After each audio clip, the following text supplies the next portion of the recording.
As young leads and supervisors, do you look at yourself as a teacher or a trainer? Do we know the difference, really?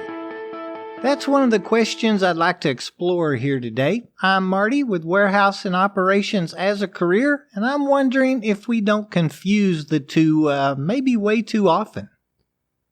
You know, one of the things I loved about elementary school was the lunch. For those squares of pizza and the squares of fish, those were my favorite. And I don't remember a lot about the day-to-day activities, but I can remember that I liked recess. Dodgeball out in the courtyard seems to have made quite the impression on me. Ever smell that red rubber latex smell when you see that type of a ball? How many times did you take a direct hit to the nose? Or how many times did you deliver one to an opponent? Anyway, in school, our teachers taught us. They did not train us, right? We teach to learn, train to experience. I was venting to a CFO this week, and she threw out that bit of wisdom. I was venting because I felt like, I believed some trainers, especially very tenured or people that felt tenured, were taking on the role of psychiatrist and teacher even. You know, I teach a warehousing class. It is a classroom setting. I start by getting to know a little about everyone, what they've done and why they're here. What are some of their long-term and short-term goals? I want to know what their expectations are for the class. What do they want to get out of it? I usually start out by the first thing we do is cleaning up our social media. Kind of a step that is overlooked by so many job seekers. I explain what needs to be on our resume. We actually help the students build a resume. I share how to handle the phone interview. And of course the key words needed to get that job. Then we go into each position. I talk about what an unloader is and what they do, what the receiver position is going to be responsible for, and how the pallet runner then runs the tagged or received pallets from the front docks to the aisles for his or her forklifts to put away. Then we break down what a put-away forklift operator does and how the next step in the chain switches us from the inbound duties into the outbound world. You know, order selecting, probably the most coveted warehouse position there is. I love talking about the order selector's job and those responsibilities and why it can pay so well. Anyway, that's our next step. And then we move on into the replenishment forklift duties and the loader's job. I also discuss the sanitation and inventory control positions. I think it's a great class and helps explain the many positions of warehousing. Now, when giving this class, I teach to what these positions are. I explain why each position exists and how it connects to the next. Let's check out Merriam-Webster real quick. You know, I like running to the dictionary. It states to cause to know something, to impart the knowledge of, to accustom to some action or attitude. That's kind of interesting, right? The second part of the class, I say second part, it actually stands alone as well. Anyway, we then go out into the warehouse where we train to each of the positions mentioned above. Hands-on, we train how to stack an inbound pallet using the proper tie and high. Using a breakdown sheet to segregate items in different pallet configurations. Then we receive those pallets, checking the counts and verifying the products, entering them into the system, and completing the bill of lading. We train how a pallet jack works, all of its controls, what each one does, and how to operate it.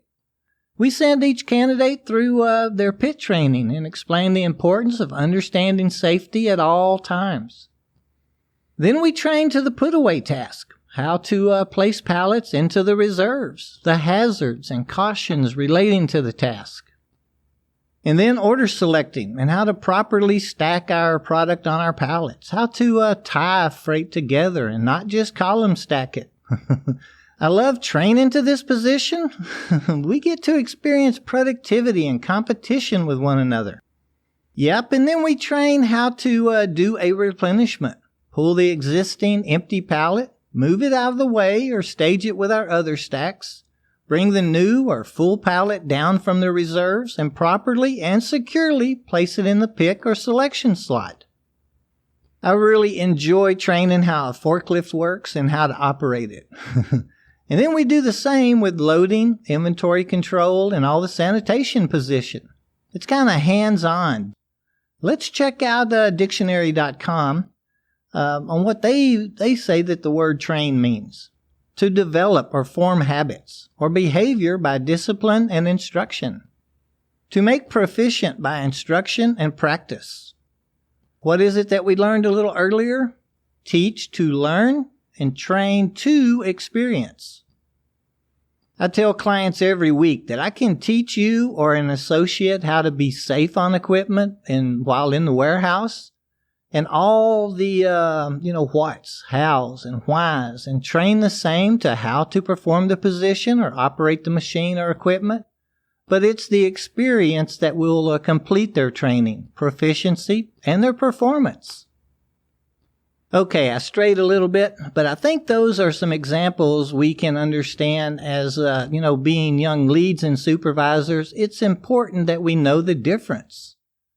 Where I wanted to go with all this is, yes, training and being a trainer, it is a part of our positions. But I feel we have to know the difference too. Are we teaching them with documented facts and accepted practices? And are we training them the proper way, following all of our company's standard operating procedures? Are we training them to how we do the job? There is a difference. And that's not a good thing necessarily. Leaving our opinions and thoughts out of it or keeping them to ourselves is the hardest part of teaching and training. Would anyone disagree with that? But it is imperative that we can or that we do. If you can't commit to that, well, frontline management may not be for us. I was speaking with a trainer that I work with, Chris. He's actually an OSHA outreach instructor as well, and I'll try to get him on the show sometime in the near future. He had a great sentence to add to my thought process. Teaching presents new knowledge, while training is the application of knowledge to develop the skill set using various techniques and experience. We talked about how our bad habits as leads and soups, if we teach or train to them, can and most likely will lead to issues, accidents, and injuries. I mean, if we bend the rules a bit ourselves, just to get it done a little easier or a little, quicker, haven't we really just failed our team? Over the last several weeks, we've talked about being a trainer. Whether in title or just a responsibility that we all bear working in a warehouse. One of the objectives here at WAOC is safety, of course, and advancement and opportunities. So back to the point I wanted to make 10 minutes ago. I feel I'm, seeing businesses hiring again.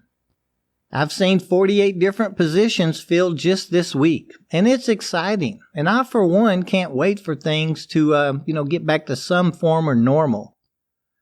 That being said, though, we, leads and supervisors, are going to be doing a lot more training. We need to teach what needs to be taught and train to what needs to be trained. Leave our opinions and our own ways of doing things out of the classroom and off of the floor.